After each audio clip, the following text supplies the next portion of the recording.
아카이누는 과거 해군을 대표했던 구 3대장 중 한 명이었으며 구 3대장 중에서도 가장 강했다고 평가받는 인물입니다. 아카이누는 3대장 시절 정상결전에 참전하여 흰수염에게 치명상을 입히고 에이스를 직접 처단하는 데 성공하며 정상결전을 승리로 이끌었습니다. 그리고 아카이누가 정상결전 당시 보여준 퍼포먼스는 확실히 키자루와 아오키지를 상회했습니다. 그리고 이후 아카이누는 해군 원수직을 걸고 펑카자드에서 아오키지와 대결하였고 결국 승리를 거두며 새로운 해군 원수가 되었습니다. 그리고 키자루와는 아직 겨뤄본 적이 없긴 하나 정황상 키자루보다 더 강할 가능성이 높아 보입니다. 그렇기에 아카이누는 최강의 구 3대장으로 불리고 있습니다. 또한 세계 징병을 통하여 새롭게 해군에 합류하며 신 3대장이라고 불리고 있는 로쿠규 후지토라와 비교하여도 아카이누가 더 강할 가능성이 높아 보입니다. 그리고 구 3대장 이전에 해군대장으로 활동하며 바다의 균형을 유지했던 센고쿠와 비교하여도 아카이누는 크게 밀리지 않는다는 평가를 받으며 어쩌면 앞서갈 수도 있다는 평가를 받습니다.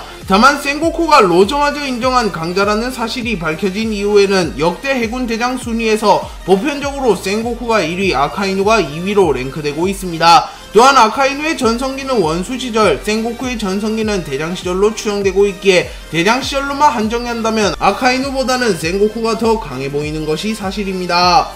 미호크는 원래는 세계정부의 명령을 잘 듣지 않는 인물이었으며 세계정부의 협조를 무시하는 경우가 많았습니다. 하지만 정상결전에만큼은 참전하였으며 의외로 적극적인 모습을 보였으며 칠무회 중 가장 먼저 전쟁에 참전하였습니다. 그리고 이 광경을 목격한 3대장과 칠무회도 놀라는 모습을 보였습니다. 또한 미호크의 등장만으로 3대장, 거프, 센고쿠, 흰수염 등 세계를 호령한 거물들의 이목이 집중되는 것을 보면 미호크가 얼마나 대단한 인물인지 알 수 있습니다. 미호크는 마린포드에 나타난 흰수염을 보고 곧바로 전투태세를 갖추었으며 헤아려 볼 뿐이다. 저기 보이는 저 남자와 우리의 진정한 거리를 이라고 말하며 매우 강력한 참격을 흰수염에게 날려버립니다. 그리고 미호크의 참격은 얼음을 가르며 흰수염에게 날아갔고 흰수염 해적단 선원들은 흰수염의 강함을 익히 알고 있었음에도 아버지 라고 말하며 크게 걱정하는 모습을 보였습니다. 하지만 미호크의 참격은 흰수염에게 닿기는커녕 흰수염 해적단 3번 대대장 조즈에게 막혀버렸고 조즈는 미호크의 참격을 막은 뒤 전혀 충격을 입지 않은 듯한 모습을 보였습니다.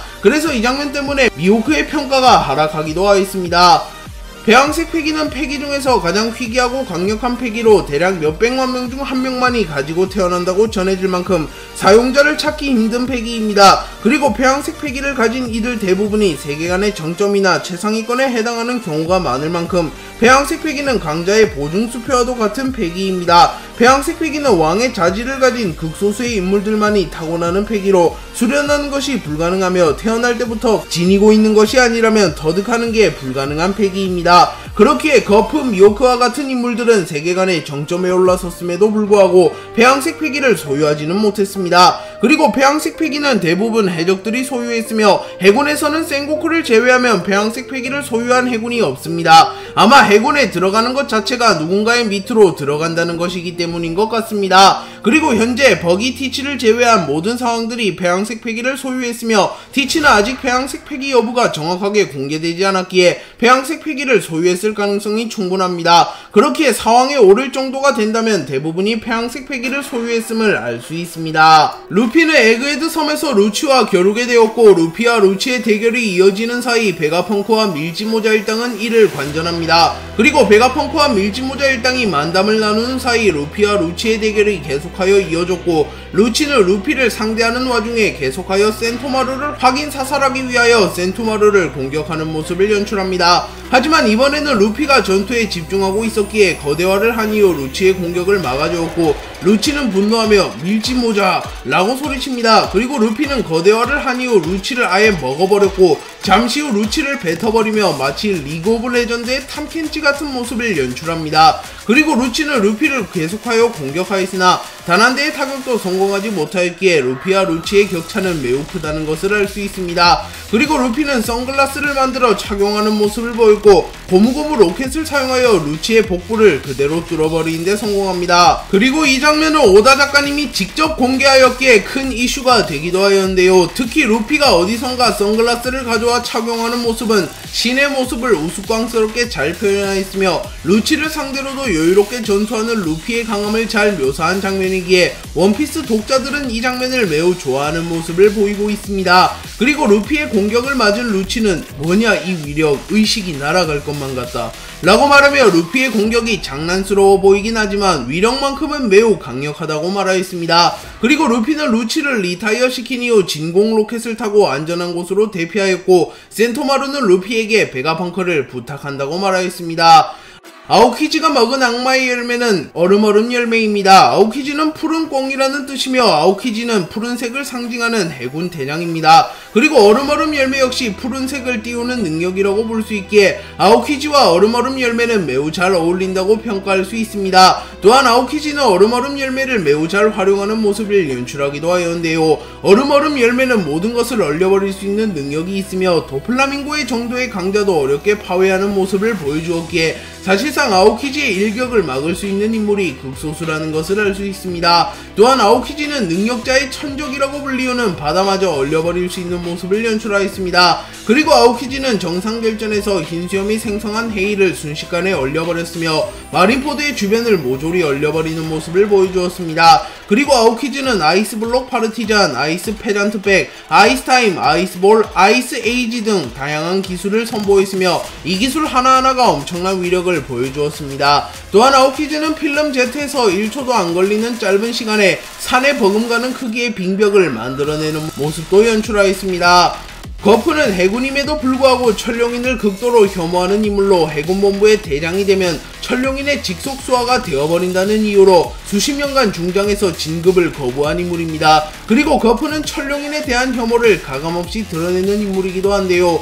거프는 레벨리 회의 도중 사보의 양형제를 만나게 되었고 사보의 양형제는 이봐 거프, 나는 자네의 고향의 왕이라네. 난 천룡인이 되고 싶으니 다리를 놔주게 라고 말했고 거프는 그런 쓰레기가 되고 싶다고 라고 말하며 사람들이 많이 모인 곳에서 공개적으로 천룡인을 쓰레기라고 말했습니다. 또한 거프는 자식이 세계 최악의 범죄자이며 손자가 사왕인 인물이기에 세계정부의 입장에서는 거프의 가족들이 눈에 가시일 가능성이 높습니다. 하지만 거프는 아직까지도 어떠한 처벌을 받지 않았습니다. 그렇기에 천룡인들조차 거프를 처벌하기엔 부담을 느끼며 어쩌면 일개 천룡인들은 거프를 처벌조차 할 수 없을 수도 있습니다. 그도 그럴 것이 거프는 해군 영웅이라고 불리며 모든 해군의 존경을 받는 인물이며 역대 해군 중 가장 강한 인물이기도 하기 때문입니다. 그렇기에 천룡인들의 입장에서 거프는 거슬리는 존재이긴 하지 능력과 인망이 워낙 출중하기에 건드릴 수는 없는 존재라고 볼 수 있습니다.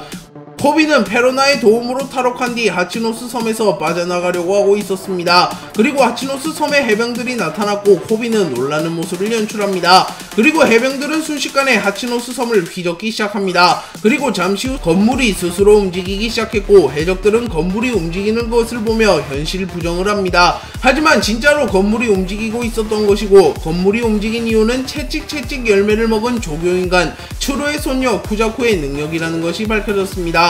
그리고 쿠자쿠는 자신을 보는 해적을 보며 뭘 그렇게 쳐다봐, 해병 처음 봐, 이쪽으로 오렴, 귀여워라, 조교해줄게 라고 말합니다. 그리고 잠시 후 코비가 납치되었고 해적들이 코비에게 총을 쏘려 합니다. 하지만 그 순간 히바리가 나타나 베가펑크의 발명품인 GP 플라워를 사용하여 순식간에 해적들의 총구를 모조리 꽃으로 변환시킵니다. 그리고 히바리는 아니 이상한 의미는 아니고 밥을 먹으려다가 어쩌다 보니 이곳까지 왔고 라고 말합니다. 그렇게 히바리는 전형적인 츤데레 스타일이며 코비를 좋아하긴 하나 부끄러워서 표현을 하지 못하고 있다고 볼 수 있습니다. 그리고 만약 그게 아니라면 히바리는 사왕의 본거지에 밥을 먹으러 오는 매우 대담한 인물이라고도 볼 수 있습니다. 그리고 이후 프린스 글스도 나타났고 프린스 글스는 점토 열매를 먹은 점토인간이라는 것이 밝혀졌습니다. 그리고 소드의 선발대가 하치노스 섬을 휘저으며 해적들을 한 곳에 몰아넣는 데 성공했고 이후 곧바로 거프가 나타납니다. 그리고 거프는 마치 써니오의 고드버스터와 같은 기술을 사용하여 해군선 통째로 하늘로 비상하였고 해군의 군함이 하늘에서 날아옵니다. 그리고 해적들은 거프를 보며 전설의 영웅 은퇴한 것이 아니었나 라고 말하며 매우 당황하는 모습을 연출합니다. 또한 시류는 물음표 느낌표라고 반응하는데 시류는 세계정부 소속 인물이었기에 거프의 강함이 어느 정도인지 알고 있었기에 거프가 나타나자 당황한 것으로 보입니다. 그리고 거프는 어이 해적놈들 너희가 누굴 납치했는지 알고 알고 있는 거냐, 코비는 해군의 미래 그리고 나의 애제자다 라고 말한 이후 갤럭시 임팩트를 사용하여 하치노스 섬의 건물들과 해적들을 통째로 증발시켜버립니다. 그리고 이때 거프의 주먹에 번개의 형상이 나타났으며 손이 검은색으로 변화했기에 거프는 폐왕색을 휘감는 것이 아닌 무장색 패기를 휘감아 전투한다는 것을 알 수 있습니다. 또한 매우 드문 확률로 거프 역시 폐왕색 패기 소유자일 가능성도 존재하긴 합니다.